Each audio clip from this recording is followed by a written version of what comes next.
YCP ప్రభుత్వం ఏర్పడి దాదాపు 40 నెలలు గడుస్తున్నా వసతులు లేని ఎన్నో కాలనీలను అభివృద్ధి చేయకుండా ప్రచార ఆర్భాటం కోసం కొత్త కాలనీలు ఏర్పాటు చేసి జగన్మోహన్ రావుగా నామకరణం చేసి ప్రజలకు అందిస్తామని చెప్పడం నిడ్డూరంగా ఉందని కడప జిల్లా జమ్మలమడుగు తెలుగుదేశం పార్టీ ఇన్ఛార్జ్ చెదిపిరాల భువనేష్ సుబ్బిరామిరెడ్డి ఎద్దేవా చేశారు.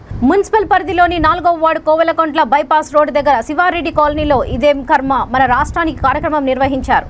నాయకులు కార్యకర్తలతో కలిసి ప్రతి ఇంటికి వెళ్లి సమస్యలు తెలుసుకున్నారు. కాలనీ వాసులు ఎదుర్కొంటున్న పలు సమస్యలను ఆయన దృష్టికి తీసుకురాగా టీడీపీ అధికారంలోకి వచ్చిన వెంటనే వాటిని పరిష్కరిస్తామని హామీ ఇచ్చారు.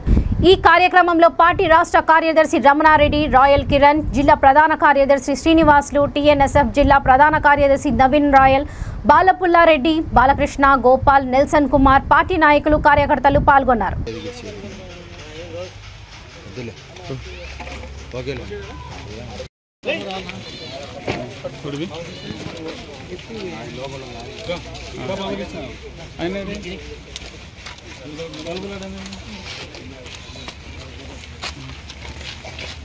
ఒకసారి అందరు